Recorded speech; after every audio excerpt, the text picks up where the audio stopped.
So there's a new and final, supposedly, Conjuring movie coming out very, very soon. And I don't know if this means the ending of the Conjuring universe or not, but I figured it'd be time to go back and check out some more Conjuring Universe themed ripoff movies. I've done 2 of these before, and you would think that I'd be like scraping the bottom of the barrel and, having a hard time finding them. Think again. Number 7. I'm going to start this list off with an alumni of Conjuring Rips and a friend of the channel when we discuss 2024's Conjuring the Cult. It begins with a guy coming home and finding his daughter dead in the tub, and then having a spooky dream. Then there's a support group. But seriously, this guy's beard is already helping me on an emotional level. And David is here. And after the meeting, he's approached by several women who say that they can help him talk to his daughter again, and seem to know her name. He tries to figure out why his daughter took herself out, and goes through her things, finding some distressing notes in her diary while seemingly being haunted. That includes distorted pictures, and voices in the house, and it ramps up to include full apparitions. After going to the group some more, he decides to let the craft girls into his house to help out, and they're involved in some dark stuff. And there also seems to be witchcraft involved. And of course, a cult. So, you might notice that very little of this has anything to do with the Conjuring franchise, and the storyline is more of a riff on J-horror, with a dash of Fulci going on, particularly at the ending. This is both written and directed by Calvin Mortier McCarthy, who we've featured on this channel a number of times, and one of those times was in a previous list of Conjuring clones with Conjuring the Beyond. And this one was never meant to have that correlation, since the original title was simply The Cult. But then the distributor was looking for something with a little more sizzle involved, and for a little while it was riding that Fulci train by being called Demonia, Death Cult, but in the end it was decided to be more of a spiritual sequel in a way to Conjuring the Beyond, and was changed to Conjuring the Cult. The budget was pretty low at $30,000 and was mostly shot in an Airbnb and Olympic College, an old church/school that had since been turned into a big storage facility. Again, it's not got much in common with the Conjuring film franchise, and when I say that, I mean I actually like it. It's a simple story, but for a budget this low, it's cooking up some nice atmosphere and cool ghost sequences. Calvin's always been really kind with giving information about the flicks he does, and it helps that I dig watching them.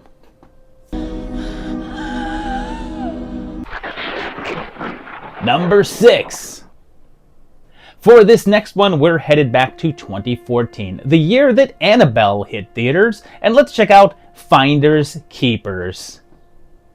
The opening gives us police responding to a house, and inside, there's bloody footprints, and then some dead bodies. Quickly, the cops are attacked by a little boy holding a dirty, spooky doll.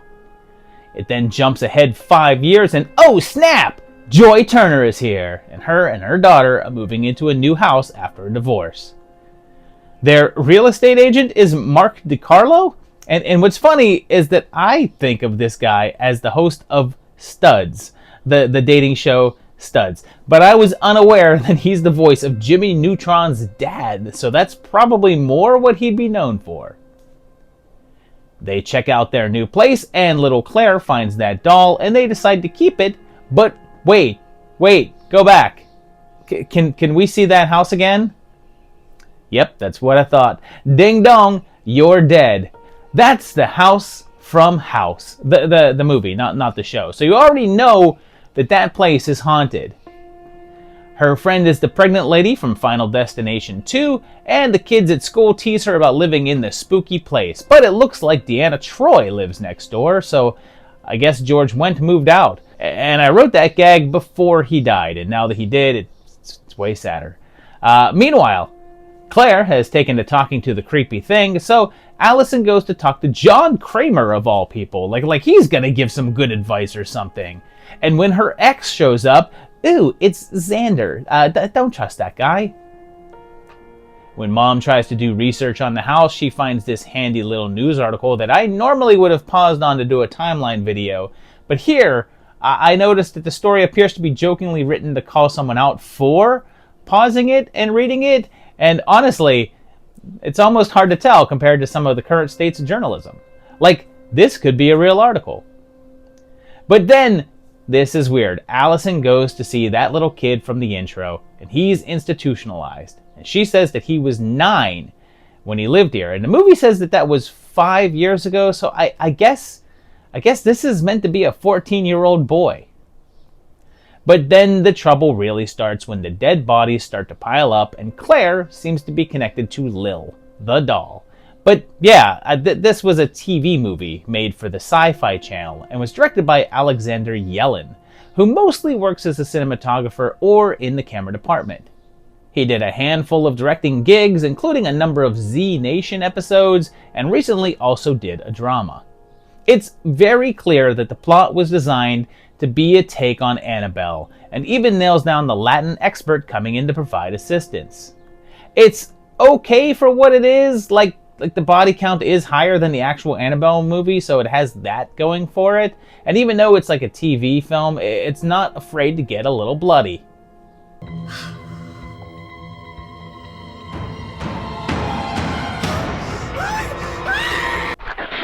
Number 5. So this next one is on here for a different reason, and we're going to talk about 2023's The Conjuring House Experiments. And before I even get into this one, I want to show you how it was marketed. This is the thumbnail that you see on the streaming sites before you click on it. So it certainly looks like a haunted house movie that's related to the Conjuring franchise. The word Conjuring even uses the same font as the main series. But then it starts, and we get a group of white guys podcasting, and almost every single one of them has a beard. And like, could there be any more of a cliche? Anyway, they talk about the Conjuring movies and discuss the actual house that the events occurred that the first film was based on. So, it's meant to be this very haunted location. And in fact, on my previous Conjuring ripoff list, I featured a movie that had a group of paranormal experts go into the actual house to see what happens. Guess what? Nothing did. And this seems like the same thing. This group is called Outcast Paranormal, and yeah, they spell it with a K, and hey, yeah, it's done like an actual documentary. I guess the house had been sold recently, and the new inhabitants relate the story of the land and the history of it, but oh, they say that there's also been UFO encounters up there, and also cryptid encounters, and more. So like, I want to go up there and visit the local bar, because whatever they're serving sounds strong. And this is hilarious. This guy talks about an encounter he had with a shadow creature, but based on the shape, they actually theorize that it might have been Slender Man. Keep in mind, Slender Man is fictional. He was a creation of the internet to make up an urban legend, and his origins can be definitively traced. But here's a man who is now convinced that he saw him. Then they talk about their new tech that their friend has, and they had this Nazi experiment, and let me just explain. Based off of universal math, and frequencies key here too, and positioning and timing and all the physics that go into it. Yeah, that doesn't actually mean anything. Dude just strung a bunch of words together. Reality's fake. All religions are real. We live in an energy hologram. This is going to be a long one. So they say that they're attempting to open a portal and they have it all figured out mathematically. And I feel like I have to stress this. I'm pretty sure this is not a mockumentary. I'm mostly positive that these guys are doing this for real. And their experiment is just sitting in rooms with blindfolds on. But they each say that they have these unique experiences. And then, yeah, this is just another one of those ghost hunter things, except that they're just also throwing in aliens, Bigfoot, and just whatever they want. I mean, why not? We're not going to see any of them anyway, so why not just mention all of them?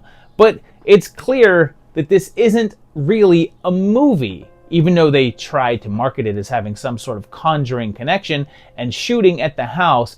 But the worst crime that this one commits, beyond the mockbuster status of it all, is that it is an hour and 59 minutes. And keep in mind, nothing really happens here. Like, sure, they try to make things happen, but it's essentially just 2 hours of a bunch of guys in the house waiting for something to occur, and spoiler alert, nothing does. But then imagine that. You're thinking ghosts, and all of a sudden you're having Bigfoot activity, and now he's having visions of aliens. Number 4. In 2023, there was a new Conjuring franchise entry with The Nun 2, so obviously there had to be some knockoffs there, so there was with Nun Dead. It starts with a knight on the run in the woods, and he's attacked by 3 women wearing nunly garb, but then just jumps to the present day. This guy is a marriage counselor, but his ex-wife shows up and they just argue with each other. And it seems like his son is missing and was last seen at a brothel said to be run by vampires. He says he'll go check it out, and that's a lot of information for like the first couple of minutes. So the brothel is called the Church of Hallowed Holes, because of course it is, and that counselor is also a priest, and he confronts the vamps. But then this zombie nun shows up looking rather familiar and goes on the attack. And I think we're not really meant to take this that serious, because it tears off a couple patrons' penises and then uses them as nunchucks. It saves the guy, but it's his wife? But that was just one story, because this is an anthology, and the framing sequence is this black lipsticked nun introducing each segment. And the next one has a bunch of people partying at an old house, and one of them is this guy with the I Heart Titties and beer hat. Seems it used to be a convent where the nuns went mad and became cannibals, and it was burned down. So a farmer bought the land, and I love that this is meant to take place over 100 years ago, and yet this guy has big gauge earrings. Sure enough, it seems like there's still a ghostly presence on hand, and the next segment has a couple of punks that have kidnapped a woman and break into an old house where they have to face off against a couple of demon nuns. And it features some of the silliest sound effects going, and my favorite acting of the day.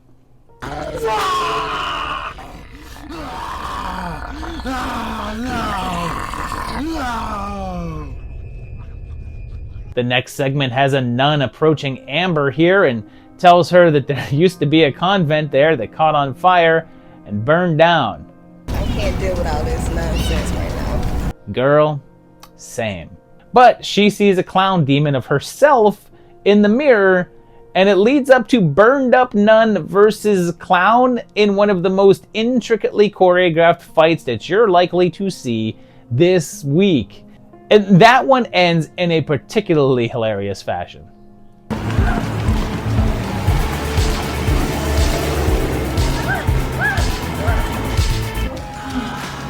took a lot. The next story is the story of another evil nun, mostly told with stock footage and narration over top, and that doesn't really have much going on. And yeah, this is pretty short. It's like an hour long, and it's by a couple of different directors, but the most notable name is Donald Farmer of Shark Exorcist fame. But one of the other segments is from Bobby Cannabay Jr., director of Amityville Ripper. It was obviously done really quickly to jump in on the Nun 2's release, and IMDb lists the budget at $1,000, so very much done on the cheap. But it's amusing enough and has that backyard goodness going for it. Now the nightmare's over. Go back to the safety of your beds. Number 3. Let's get a bit more highbrow here and go on over to Vietnam for 2014's Chung Kyu Ma, or as it was known over here, Conjuring Spirit. This has an arguing couple, and I guess he's had enough and poisons her. And then there's this creepy music box on hand. We then bounce ahead and meet Ian, who is moving to a new apartment with her son after a rough divorce. We meet the various inhabitants of the building, including Mrs. Chu, the apartment manager, who gives her the box. There's also a handsome young musician there named Vu, who is also a new arrival, and shortly after, we see that guy from the intro is there too, now with a couple of younger women on his arms. But when Yan opens up that music box, sure enough, weird stuff starts to happen. Ghostly hands in the shower, and a repairman getting attacked by an evil spirit. Things escalate, and it's funny because earlier in the film, we're shown a character watching Ringu, and it's apparent that it was a sizable influence, since we can see a lot of that going on here. Far more than The Conjuring, I would say, but we'll get to that in a minute. The apparitions start to spread out around the complex and cause crazy encounters, like a pregnant woman's baby trying to crawl out of her mouth. And then there's Vu's band, and they're basically exactly what you'd expect.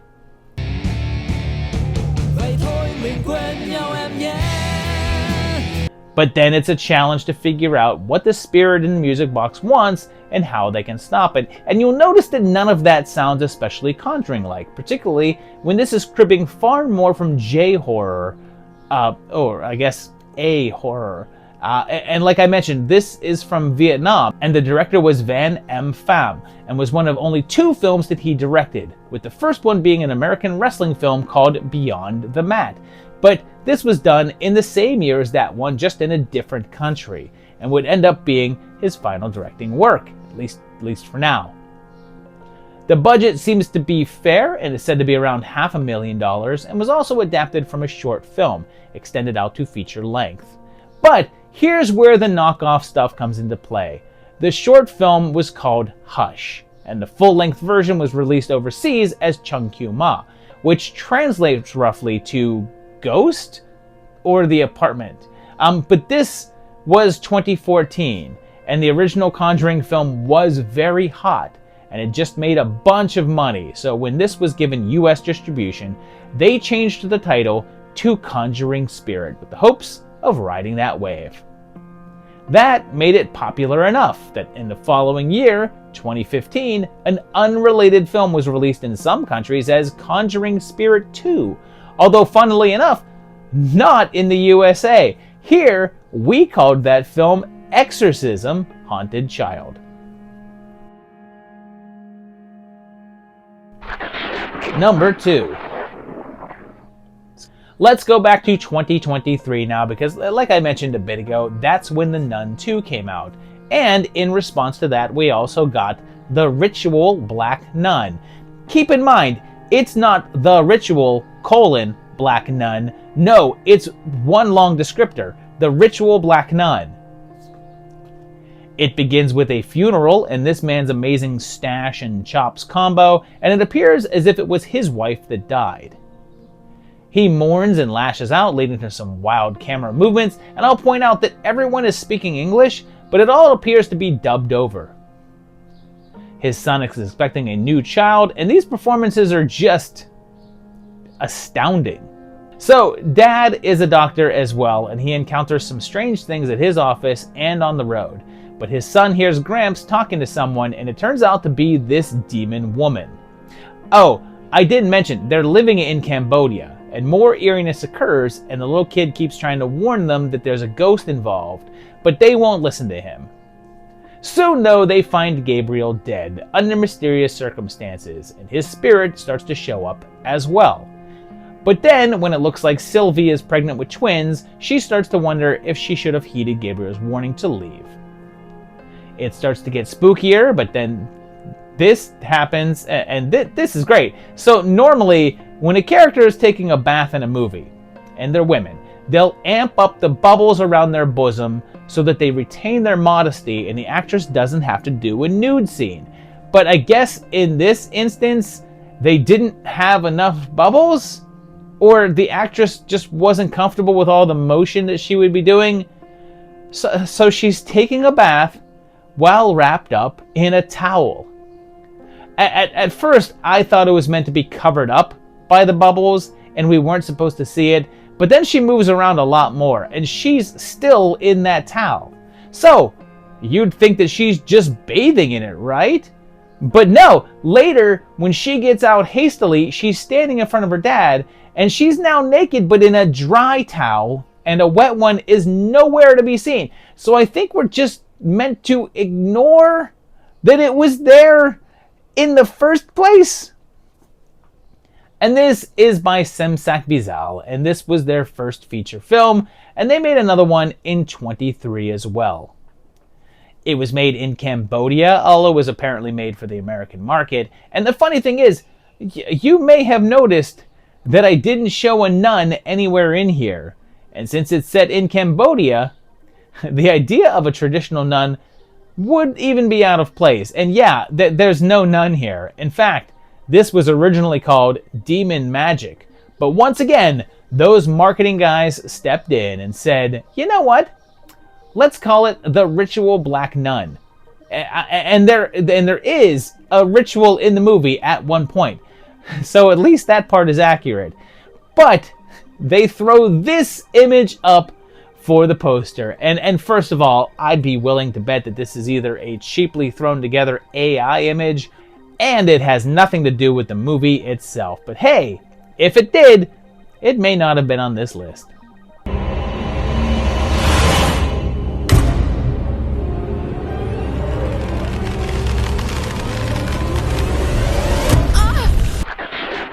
Number 1.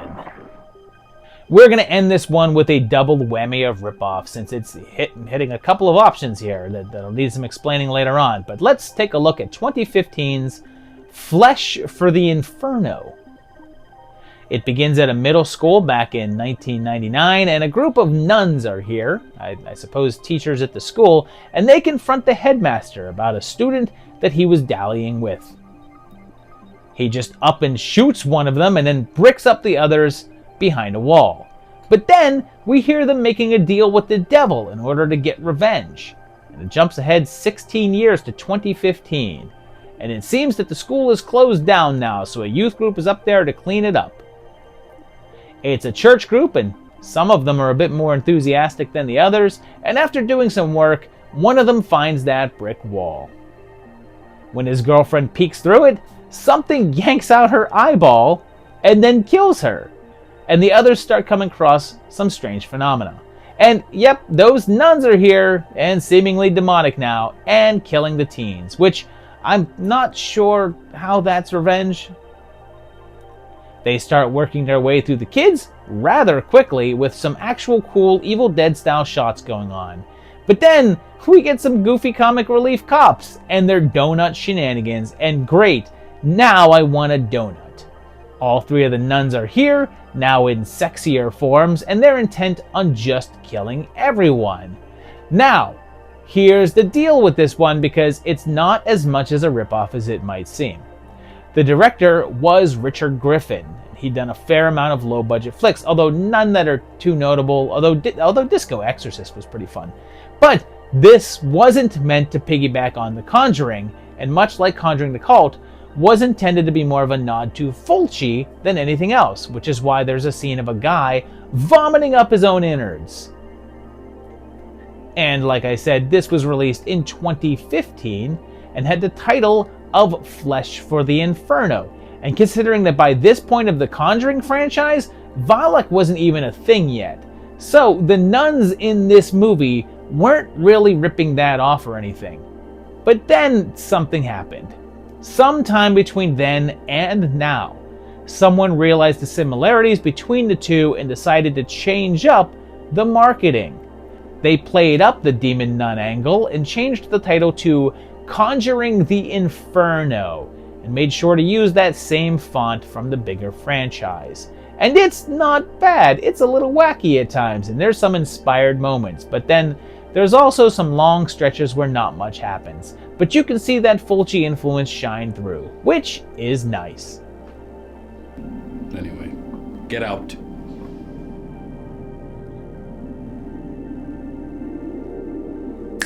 So there you have it, 7 more Conjuring Universe ripoff films. Yeah, I'm not that big of a fan of the Conjuring series in general, so I actually think that for the most part, the ripoff films tend to actually be more entertaining to me. I get more of a kick out of them than I do the actual movies. But let me know what you think. Tell me other Conjuring Universe ripoffs that you know of. put them down in the comments below. If you like this video, make sure that you hit that like button so I know if you liked it. Or how else am I supposed to know if you like what you saw? Click the like button, come on. If you like the channel, subscribe to it and hit the bell to get notified when new videos come out. And check out my Patreon page at patreon.com/movietimelines and help support this channel. And yeah, we're going to keep on coming because there will always be more ripoffs and knockoffs and clones for us to cover. And we'll see you very shortly for another great video. Thanks a lot and bye-bye.